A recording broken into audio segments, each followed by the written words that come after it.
Hi, friends. Good afternoon.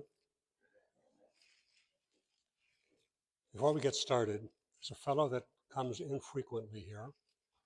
I know his first name and I don't know his last name.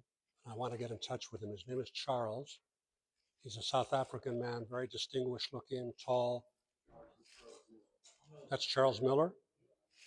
All right. Thank you very much. Sorry?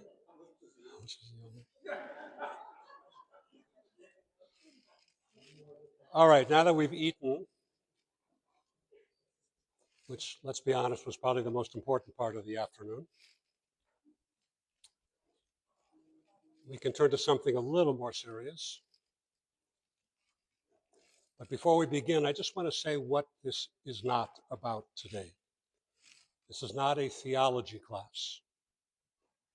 Nobody's going to get quizzed on anything. This is not an attempt to make anyone more religious, and this is not an attempt to make anyone less religious. And this is not a debate about whether God exists. What this is a conversation. A conversation about a word that we've all been using our entire lives, but that most of us, if we're being honest, haven't actually thought about in a long time. Anybody want to guess what that word is? Very good. The word is God.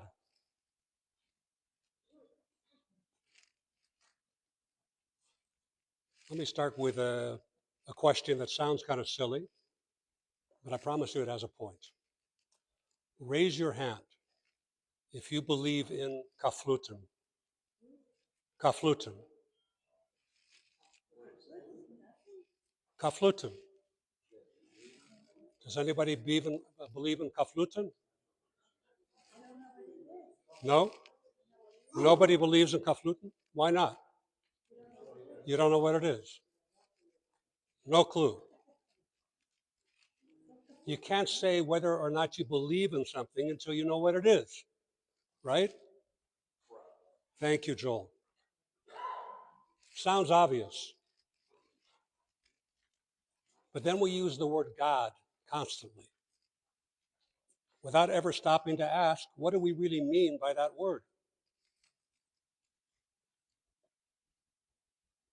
So I want to ask a question that sounds easier than it actually is. What do you mean when you say the word God?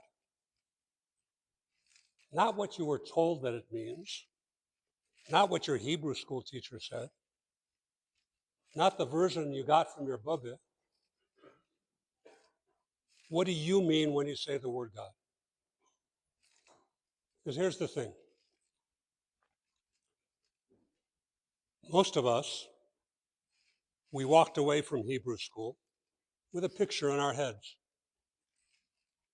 An old man in the sky, a beard, watching, a clipboard, keeping score. And then we grew up. We got jobs, we got married, we raised children, we buried parents, we had grandchildren. We updated everything in our lives. Our politics, our taste in music, our understanding of medicine, how we read the news. But the picture in our head of the one above, for the most part, we left alone. Frozen at the age of 8. That's the image we have in our minds.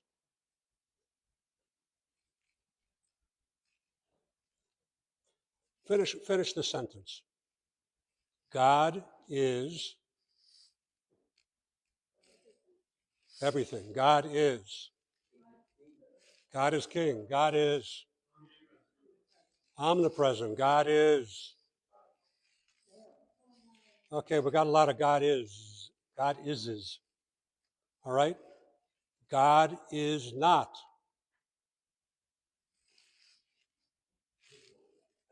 Visible. God is not a guy with a beard. No wrong answers. Just say whatever comes to mind.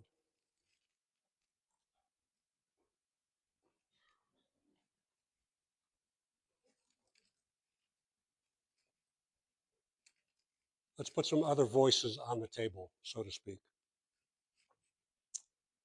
The first voice is the voice of Eov, in English, Job. If you haven't read the book of Job, you've certainly heard of the book of Job. You've certainly heard of Job. It's part of modern vernacular. You have the patience of Job. It's a book in the Tanakh. It's 42 chapters long. It's the greatest Jewish meditation on suffering, like we need more of that. But it's really a great meditation on how little we actually understand about how the world works. There's a moment in the book when Eov's friend, his name is Sophar, asks him a question. It's a rhetorical question, the kind of question where the answer is already inside the question.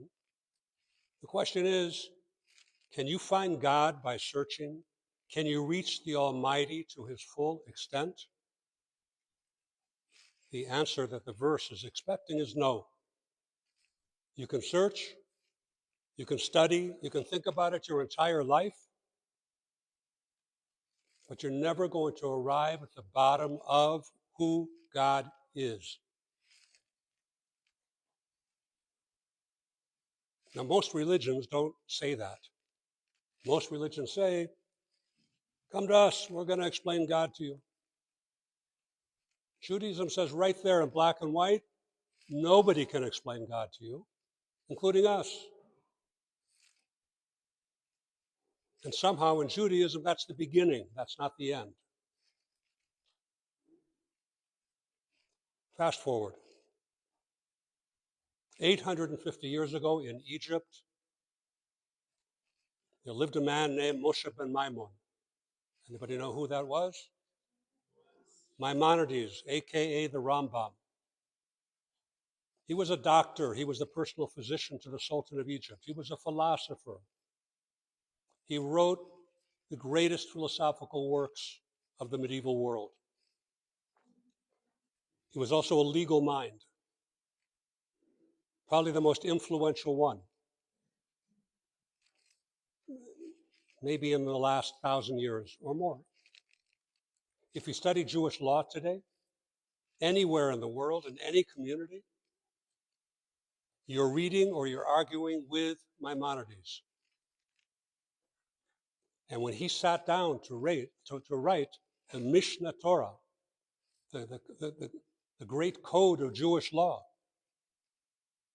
he had a problem. He had to pick the first sentence that he was going to open with. Think about it. You're writing the most comprehensive code of every law in Judaism. Hundreds of chapters, thousands of rulings, and you have to choose what's the very first idea. The thing on which everything else, every law, every ritual, every mitzvah, ultimately rests. What do you put first? The opening of the Mishnah Torah is, in the words of the Rambam, the foundation of all foundations and the pillar of all wisdom is to know that there is a primary being who brings all things into being. That's the first sentence. Not God is good, not God loves you, not God is going to reward and punish, not here are the rules, just there's something underneath everything. Everything that exists comes from whatever that is. That's all that he claims. 14 volumes, and he begins with that. Almost the smallest claim possible. Then he keeps going. And here's where it gets interesting. Because after telling us that there's a primary being, he spends the next several paragraphs telling us what this primary being is not. Not a body, not a form, no parts, no location, no up, no down, no front, no back, no standing, no sitting, doesn't belong in time, no beginning, no end, no age. It doesn't change, doesn't sleep, doesn't wake, doesn't get angry, not the way we get angry, doesn't laugh, not the way we laugh, doesn't speak, not the way we speak. So we're sitting here going, so what's left?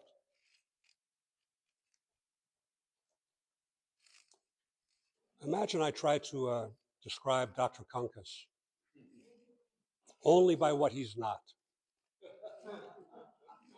I could say Dr. Kunkus is not a chair. I could say Dr. Kunkus is not the moon. I could say Dr. Kunkus is not Tuesday. I could say Dr. Kunkus is not made of copper. I could say Dr. Kunkus is not a refrigerator. I could say Dr. Kunkus is not yesterday's sandwich. Would you feel known with that description? You might even feel a little vaguely insulted with that kind of description. And yet, essentially, that's what the Rambam is doing with God. All he's doing is telling us what God is not. If you walk away from here thinking that I'm comparing you to God, I'm gesund. So when I asked you, what is God? And everybody shouted out things. I heard things like omnipotent, omnipresent, powerful, wise, loving. Beautiful words. But notice something. Every one of the words that we use to describe God is something borrowed from us. We know what kindness is because we've experienced human kindness. We know what wisdom is because we've experienced wise people. Because we know what love is because we have loved and have been loved. So when we say God is loving, what does that actually mean? God's like the loving people that we know, only more so? Bigger, vaster, without limits? A bigger version of us? Is that what we're saying?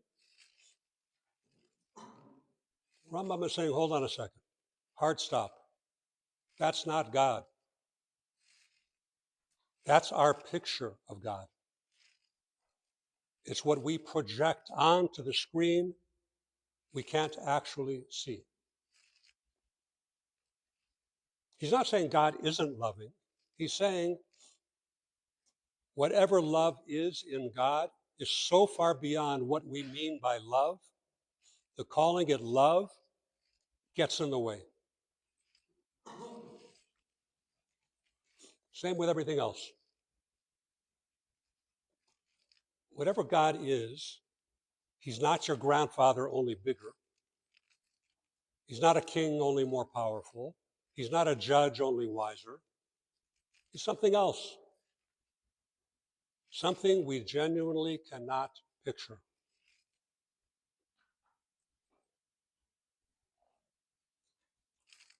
Rambam is telling us this is not a bug in Jewish theology.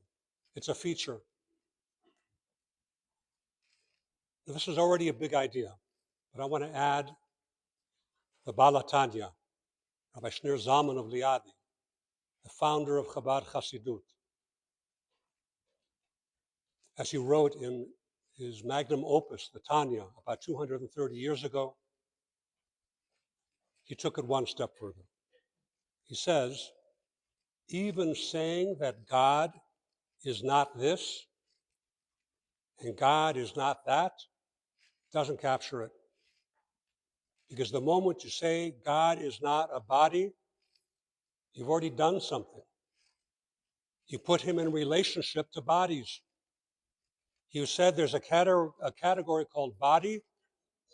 God's on the other side of that category. But says the Alter Rebbe, he's not even on the other side. He's beyond the entire conversation, beyond the words. beyond the negations, beyond the beyond. So according to the Rambam and according to the Alter Rebbe, whatever it is that we don't know about God far exceeds what we do know about God. The list of God is not is enormous. The list of God is, if we're honest, excuse me, if we're rigorous, is almost empty. All we can really say about God, truthfully, is He is, and He is one. Everything else is commentary. One more voice I want to add to this. Not necessarily an A-lister, but he was prominent in his time. He lived 700 years ago in Provence, in the south of France. Rabbeinu Yedaya Panini. They named the bread after him. No, just kidding. He was also a physician. He was a poet. He was a scholar. He wrote a little book called Bechinat Olam, The Examination of the World. It's a short, beautiful, kind of almost poetic book. And in it, there's one line that I want to leave you with, because I think it describes what we're trying to describe. He says, the highest thing we can know about you is that we cannot know you. The highest thing we can know about you is that we cannot know you. That's not a defeat. That's not, well, let's give up. We can't figure this out. That's discovery. That's an aha moment.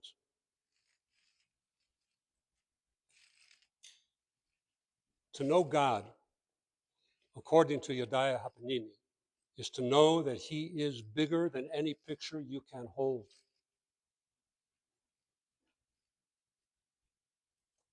That's the knowing. Not despite our limits, but through our limits.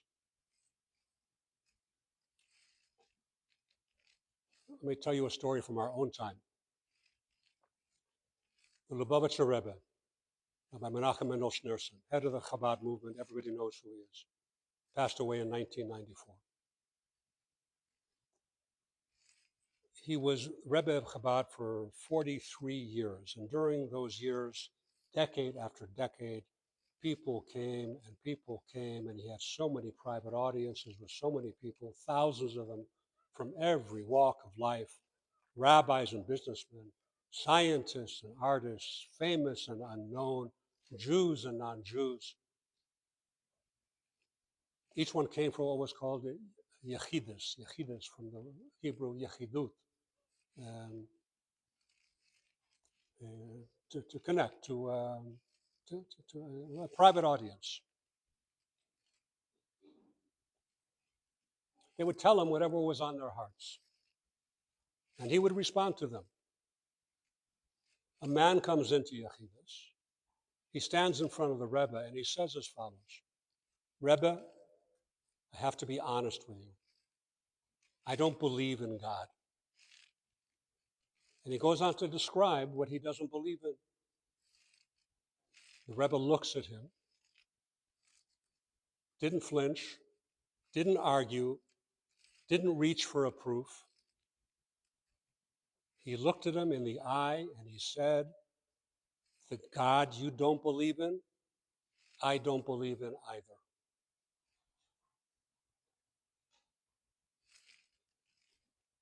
Now this line gets quoted everywhere. It's cute. It's charming. It's funny. It usually gets a laugh, by the way. But people actually miss what the Rebbe was actually doing. He wasn't making a joke. He was teaching.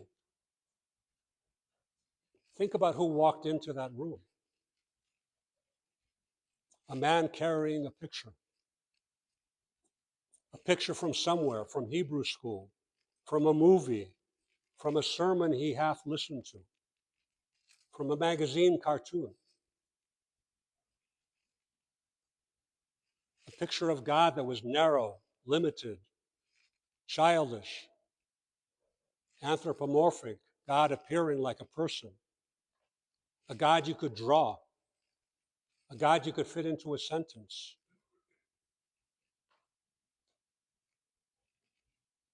A God who behaves like a strict grandfather, long beard, clipboard, the whole regalia. The man had been carrying this picture for decades, and it became a problem for him. He was an honest man. He looked at this God, the only God he'd been given, and he said, I can't believe in this. Now, the Rebbe could have argued with him. He could have given him philosophical proofs, could have quoted the Rambam for an hour, could have made him feel bad for not believing. Rebbe didn't do any of that.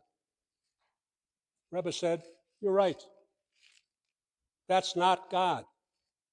I don't believe in that concept either.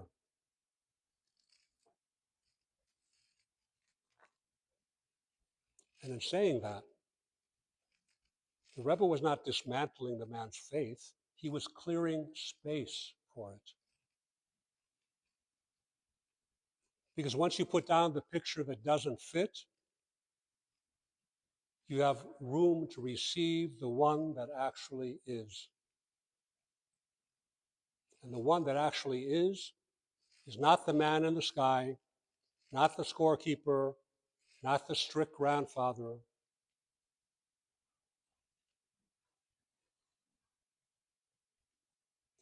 Rather, what God is something the Rebbe spent his life, his entire life, pointing to. An infinite essence, transcendent of every category, yet active in this world, active in your life, active in the smallest moral choice you make, active in the world's largest moral struggles. Not a being among beings, rather the reality underneath all being. The Rebbe was redirecting this man from the picture that he had outgrown towards the one he had not yet met. Questions, comments? Eric?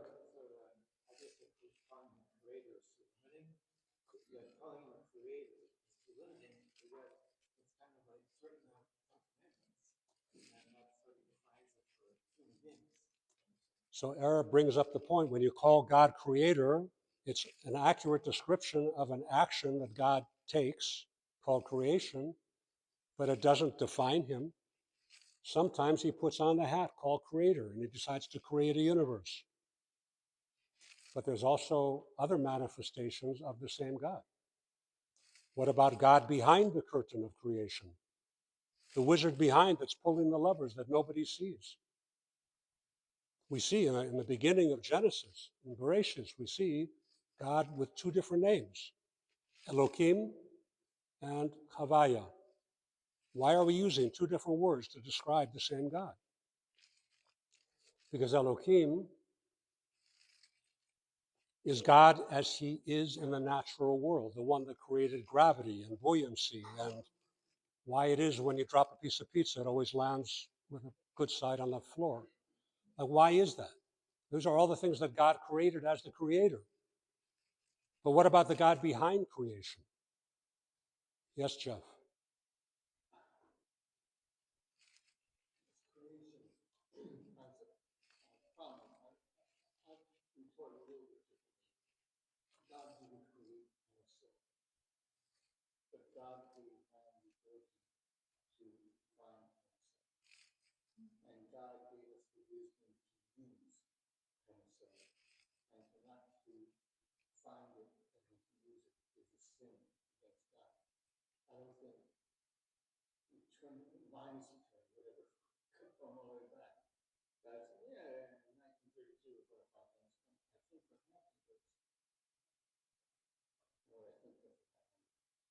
Matters to me.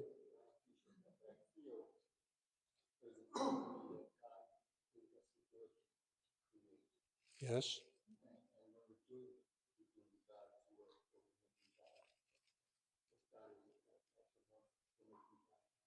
So why do you say you have a problem?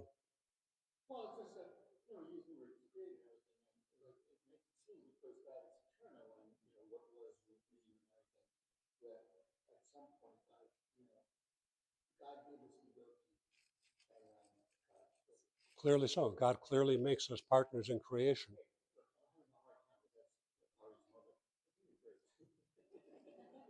Meta.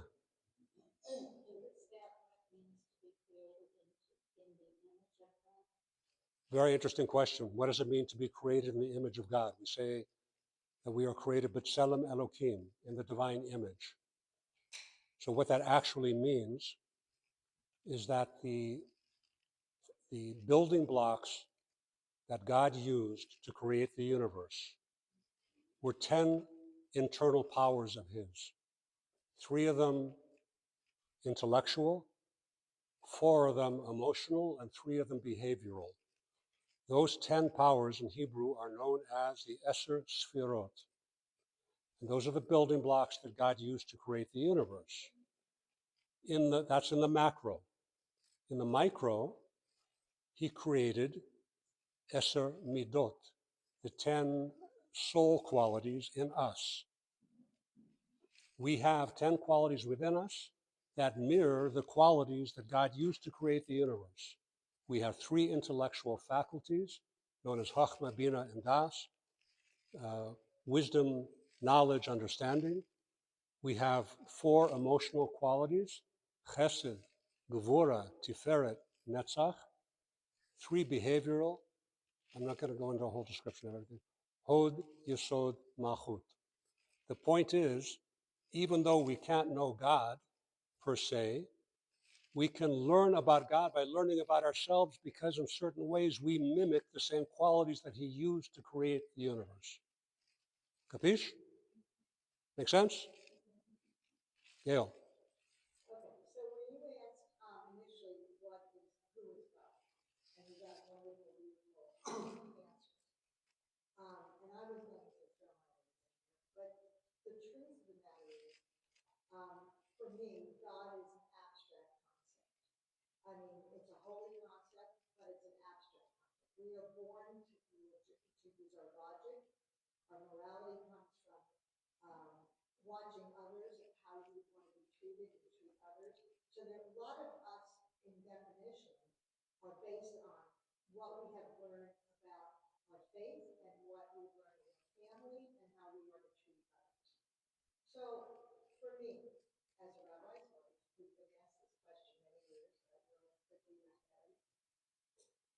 Kanai Nohara.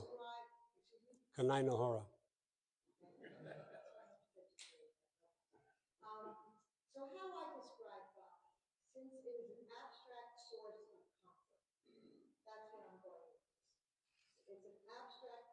Is that your definition? Okay.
And for me, it's an abstract source of comfort that has always given me comfort. Someone skilled, pray to God. It's always been a source of comfort that is that does reach all these criteria. It's not, someone who I consider to look at or thinking, but it's a source of comfort. And so as I'm reading all this, and I'm reading, these explanations, I think the one that, comes to me is this unexplainable essence, or this transcendent, whatever it's like. An infinite essence. Infinite essence. So it's almost beyond words. It's almost what does it put into your life and your head, and how does it define it? And who do you call upon for strength and comfort? It's abstract. But it's not, and I used to say the rest, I'm sorry, I say this. I always used to say, if you have that telephone and it's working in a communicative fashion with something that you can't explain, then it's a source of, I can call upon it. But if it's a source that's not in your life or in your sense, you don't have that other outer source to call upon, then things that happen in your life that are difficult and you can't find comfort, then God is a source of comfort. And that's all I'm going to say. So, Gail, thank you for that. Thank you for sharing. I want to say that I really hope you come next week because we're going to be looking at God not in abstract terms, but in very geschmack, up close. Geschmack. Geschmack. What's geschmack? Geschmack. Somebody translate geschmack. Tasty. Yeah? In very, very personal terms. We say in Deuteronomy that he is very, very close to you. So it's not just a God up there, we're going to find out.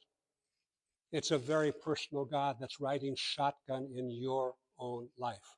That's next week's conversation. I'm listening. I don't believe it's someone when your children are out of your sight. You don't believe what? When your children are out of sight. Yeah. Is necessarily watching over the children. Because just as there are many good things that are happening in this world, there are many bad things that are happening in the world. I think that God has given mankind free choice. Okay, to do sinful things, to do good things. Okay, God may wish the good things, but not all the time it's not. They're not. We live in a world of disarray. I appreciate you sharing your perspective. It is a valid perspective. It's not my perspective. My perspective is quite the contrary of that perspective, but it's a perspective. It's also a whole other course. But so I'm just going to honor the question for now and not push back on it because it's just we're talking about something else. But again, it's a very valid point. We'd love to develop it with you, Howard. I just came back from my vacation for 2 weeks in part of Europe that's predominantly Roman Catholic. I was reminded, echoing my mind, the number of Muslims in the world, the number of Catholics, Protestants in the world, and I believe in the concept that you provided today, but I don't understand why we've done such a bad job of persisting and spreading that concept in the world as a whole. You're asking the question, what's wrong with the Jews' PR? Is that the question? Why are our public relations a version of what we are? No, I'm serious. I mean, I went to it. They talk about Jesus is the Son of God. I visited churches that were devoted to Virgin Mary, and I kept saying, who is she? Relates to that. So I mean, it struck me why is the concept that you're opposing, not opposing, whether or espousing or talking about, which I accept, so little in the world? First of all, I don't think we failed. Close to 40% of everything in the Christian Bible is sourced in the Hebrew Bible, in the Torah.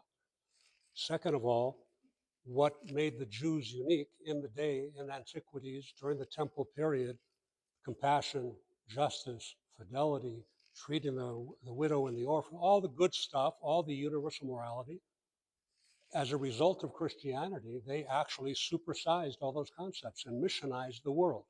So I personally think that the world is much better off for Christianity being part of it. So I push back on that. I had another point and I forgot what it was, but it was really good. Anyway, Peter. One of the things I think about, clearly we all struggle with this, but one of the things I think about is one of the first sessions that I came to, where you talked about going out in the rural community, as you will, and you wouldn't ask people if they were Jewish. Your phrase was, Are you left-handed or right-handed? Oh, that wasn't what you said. what did I say? You referred to whether they believed in God or not. And as soon as the person answered that they didn't believe in God, then you said you knew they were Jewish. It's true. It's true. That's my experience. And I think that points out the struggle. At that point, what? That points out the struggle in terms of belief. Because what the Rambam said, God is primary, that's a wonderful statement. And so I think we all have the belief, and we all struggle with it. And so, but I think that's part of being Jewish. I think that's part of studying. Yeah, everything else is commentary. I think Peter just said everything right there. As we know, what does the word Israel translate to in English? To wrestle with God. To wrestle with God. That's who we are in a good case. In a bad case, it's pass the ketchup. But in a good case, it's struggling with God. That's who we are. All of us, all the Jewish people have what we call in Yiddish a pinta liyid inside of us. A place of holiness, the eternal flame burning inside. And our job is to be like the lamplighters who go boop, boop, and light up those neshamas. That's what we do. That's who we are. When you go to a Christian and you say, "Are you Christian?" and if he's not practicing Christian, he's going to say, "Well, I'm kind of like I'm a lapsed Catholic. I could probably do better, but whatever. That's what he is." You go to a Jew and you say, "Excuse me, are you Jewish?" What does he say? He says, "I'm an atheist." Like strong opinions about everything. 40% of all Buddhists in the United States are Jewish. That's who we are. That's what makes us interesting. Who else? Okay. Here's what I want to leave you with. The picture you walked out of Hebrew school with, man in the sky, the beard, the sandals, scorekeeping, that wasn't God. That was a placeholder. Hebrew school gave it to you because you were 8 years old. You needed something to hold on to. Chevre, we're not 8 years old anymore. The thing that Job was pointing to, the thing that the Rambam was pointing at, the thing that the Alter Rebbe was bowing to, the thing that Yedaya Hapanini was whispering about, the thing that the Rebbe was protecting that man from missing is bigger and stranger and more wondrous than anything you were handed. That's not a problem. That's an invitation. So next week, we're going to go one step further. Because the Rebbe said something we shouldn't pass over. He said, the real God is active in your life, active in the world, engaged, present, and close, which raises a question. If God is beyond everything, If God is beyond, how can he also be close? That makes no sense to the rational mind. How does that work? How does Shema Yisrael work?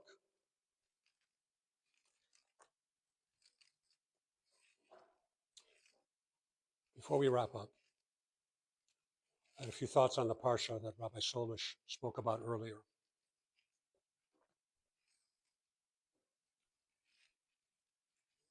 Maybe you can identify with this.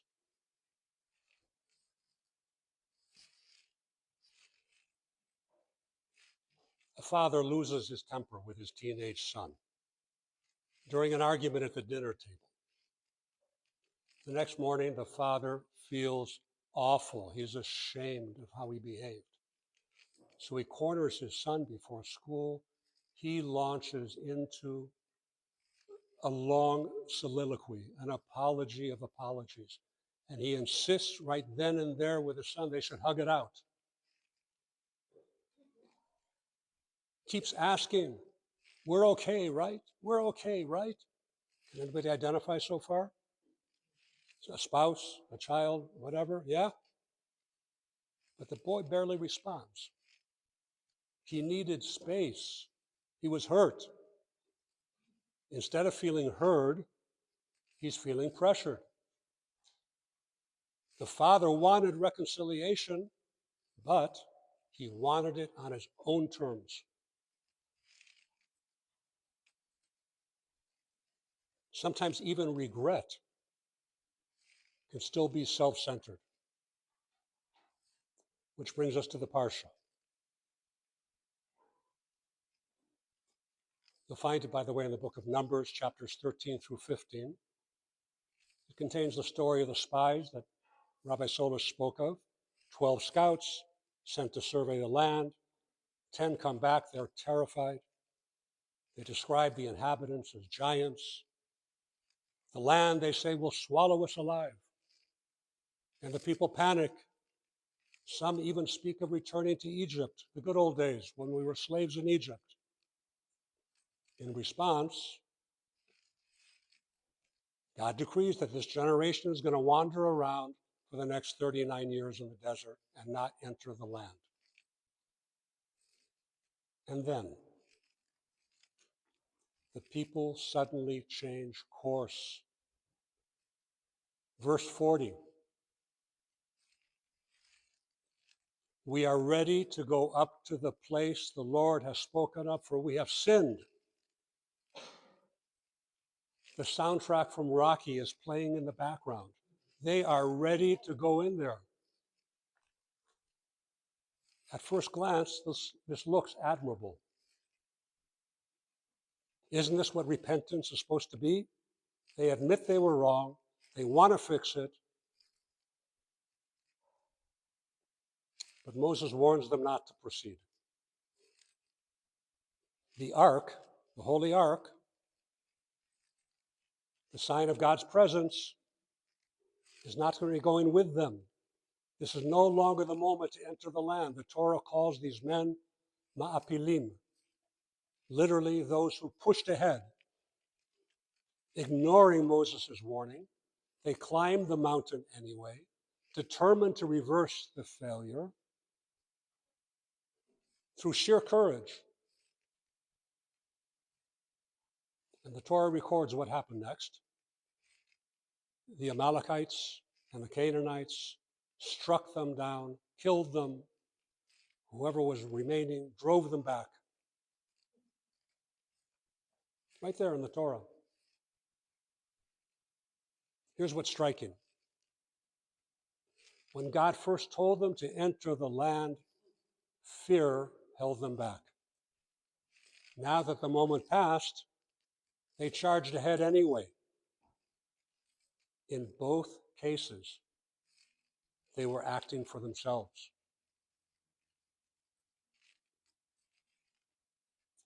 The Nativ, 19th century commentator, has a very gentle reading on this. He says these men genuinely wanted to repair their relationship with God. They were even ready to die for it. But he says, the Nativ says, sincerity alone does not make an action right. Zeal is not the same as wisdom. And this teaching reaches far beyond the wilderness.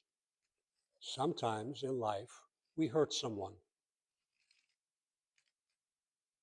And then we become consumed with relieving our own guilt. We apologize too quickly. We explain too much. We force a conversation before the trust has healed.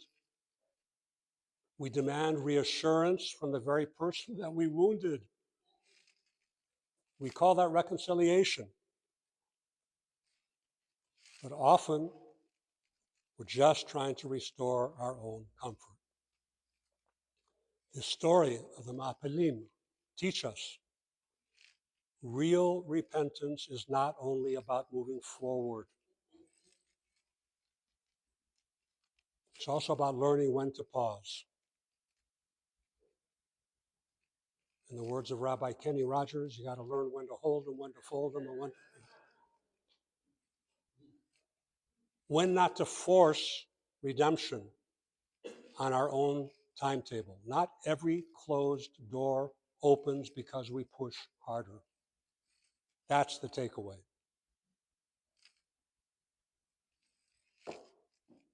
My dear friends, thank you very much for joining us today.